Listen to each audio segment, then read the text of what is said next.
Ya, bismillahirrahmanirrahim. Assalamualaikum warahmatullahi wabarakatuh. Hai. Ya, gimana nih kabarnya sahabat-sahabat UMKM Go Digital? Ini kali pertama kita bertemu ya. Perkenalkan, nama saya Ahmad Royani. Saya biasa dipanggil Bang Roy.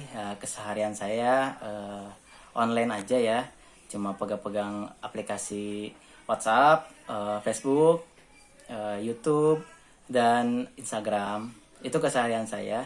Adapun saya belajar di CBI, kampusnya ada di BNR. Dan UMKM Go Digital ini diinisiasi oleh salah satu mahasiswa di sebagian mahasiswa juga sih, di mahasiswa di CBI juga. Oke, tetap semangat buat sahabat-sahabat UMKM Go Digital. Mudah-mudahan rezekinya dimudahkan dan dilancarkan oleh Allah Subhanahu wa taala, walaupun di masa pandemi yang memang ini membuat sektor ekonomi dunia ini merosot ya. Khususnya negara-negara yang terdampak COVID-19 seperti itu. Nah, bicara tentang COVID-19, memang COVID-19 ini salah satu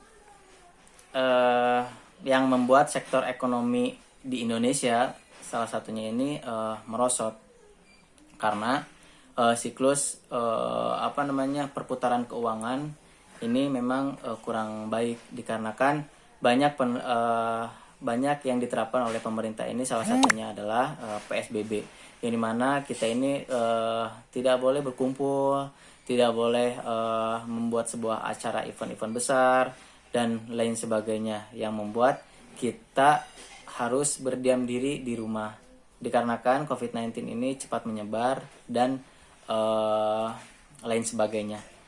Ya, mungkin itu pengantar aja. Yang mau saya bicarakan di sini adalah saya mau cerita aja. Memang semenjak COVID-19 ini ada di Indonesia ini, wah langsung gempar tuh. Di Indonesia langsung gempar.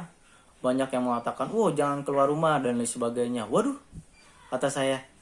Terus jangan berkumpul dan sebagainya. Saya langsung mikir, wah, bisnis saya kan sablon dan konveksi kan ya. Dan juga banyak yang bikin kaos ke saya itu adalah komunitas-komunitas, event organizer, terus gathering dan lain sebagainya. Kalau misalkan kita nggak boleh kumpul-kumpul, nanti yang ada customer saya nggak pada pesan kaos dong. Mereka malah berdiam diri di rumah, nggak bikin acara dan lain sebagainya. Wah, ini bakal bisa bisa kena juga nih, terdampak juga nih sablon Bogor saya nih. Saya mikir begitu. Dan memang banyak juga pelaku usaha kecil dan menengah UMKM juga yang susah payah menghadapi bisnisnya, yang terhambat dikarenakan yaitu tadi nggak ada yang keluar rumah, PSBB, social distancing dan lain sebagainya. Bahkan mungkin tak mampu bertahan gitu bisnisnya. Itu kan kasihan banget gitu kan. Apalagi untuk usaha yang memang masih di sektor usaha kecil gitu kan, kasihan juga. Termasuk saya juga kan. Lantas bagaimana sih jurus saya nih untuk menghadapi kondisi yang menantang akibat COVID-19 ini? Nah, saya punya jurus-jurusnya, yang dimana jurus-jurusnya ini saya dapatkan waktu saya belajar kemarin, karena sekarang saya memulai membuat skripsi karena bentar lagi wisuda. Doain ya sahabat-sahabat UMKM Go Digital. Nah, banyak pelaku-pelaku usaha dan juga saya hampir lupa, COVID-19 ini banyak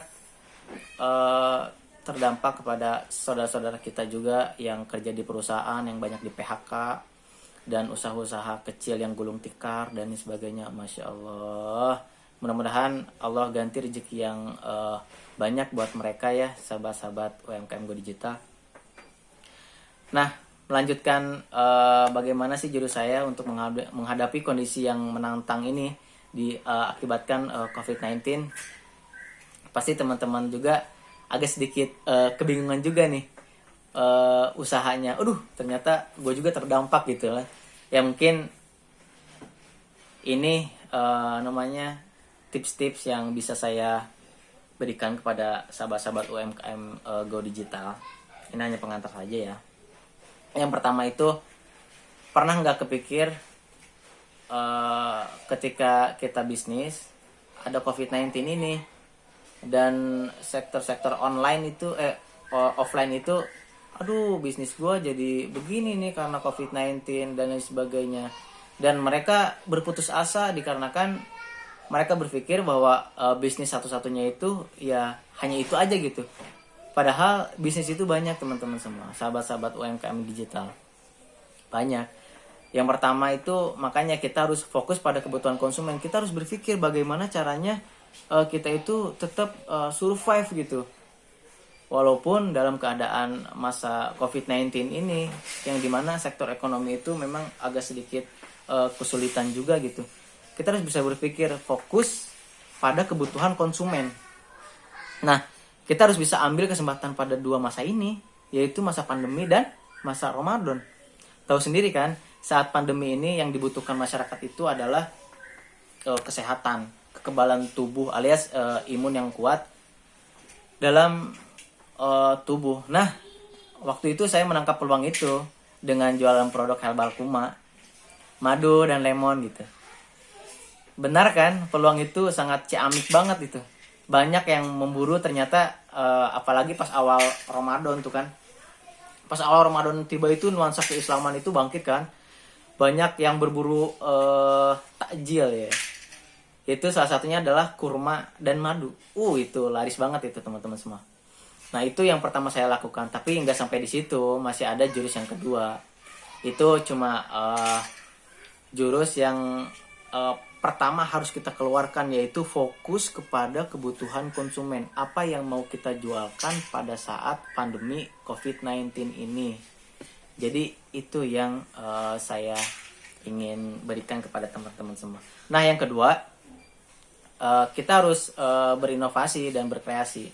Baik di level produk maupun jasa dengan perubahan preferensi dan perilaku konsumen. Ya istilahnya jemput bola lah seperti itu. Di masa pandemi kayak gini tuh banyak orang-orang yang bertahan di rumah, dan untuk memenuhi kebutuhan sehari-hari mereka dengan cara memesan barang itu tak perlu keluar rumah, yaitu tinggal kita menyediakan jasa pengantaran barang. Karena itu jadi salah satu peluang juga tuh. Maka saya lakukan jemput bola ini dengan mengantarkan pesanan konsumen sampai ke rumahnya gitu. Untung saya banyak menjualkan dagangan saya untuk para komunitas dan teman-teman terdekat saya sebenarnya. Jadi gak usah jauh-jauh lah nganternya. Dapat untuk dari produk juga, dapat untuk untung dari ongkir juga. Dan itu setiap hari saya lakukan pada asar dan selesai 5:30 sore. Dan cus berbuka deh. Jadi memang kedua jurus ini, yang pertama ini fokus pada kebutuhan konsumen. Kita harus bisa melihat peluang bagaimana caranya kita untuk mendapatkan income. Yang kedua, kita harus berinovasi dan berkreasi. Bagaimana caranya? Wah, ternyata nih COVID-19 ini orang-orang pada di rumah nih, mereka nggak mau keluar. Ya udah, kita aja yang jemput bola. Kita nggak usah pusing. Kita jemput bola aja. Karena kalau misalkan kita nggak jemput bola ya bagaimana kita mau menafkahi keluarga, walaupun memang bahwa rezeki itu udah ada yang ngatur, yaitu Allah Subhanahu wa taala. Tapi ya kita ikhtiar aja gitu. Dan yang ketiga, kita juga harus ingat juga banyak pesaing loh di luar sana. Apalagi makanan. Dan makanan itu pasti ada bosennya.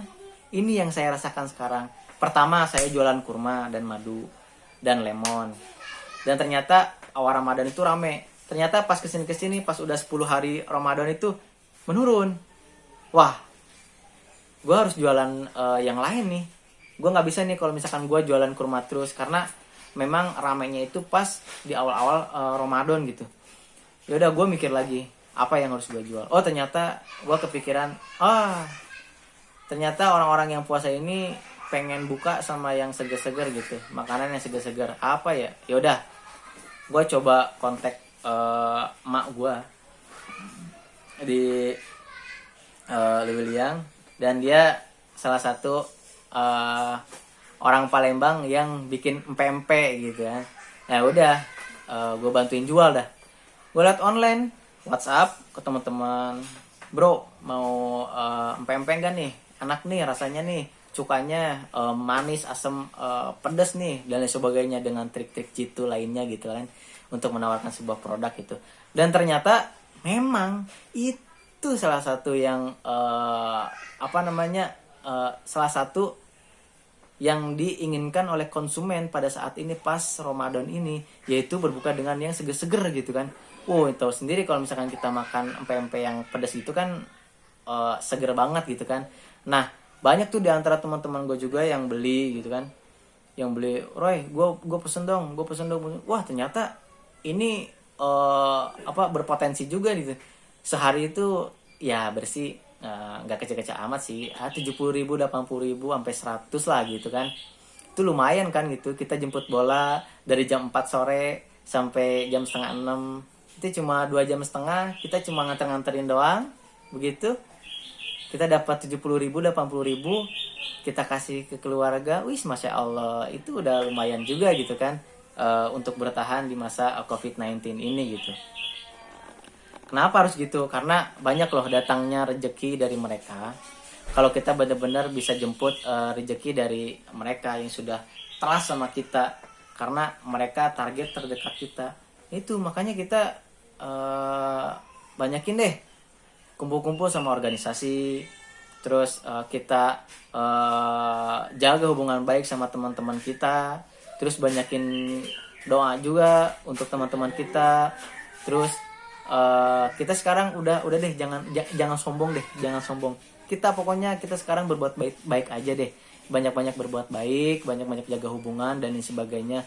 Karena banyak rezeki dari mereka gitu kan. Kita tinggal tawarin aja ke mereka produk-produk kita gitu. Terus yang untuk yang kelima ini, truk jualan di WhatsApp itu sebenarnya banyak juga sih.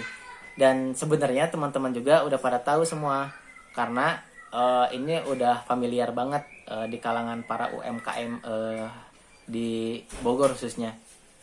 Yang pertama itu kita yang biasa-biasa aja, yang upload status bermanfaat gitu di status WA, terus upload produk di status WA, sering komen status mereka, blast pakai siaran baru atau blast ke grup, dan tawarin langsung lewat japri, pakai bahasa yang mudah gitu kan, seperti, bro mau beli empek-empek enggak?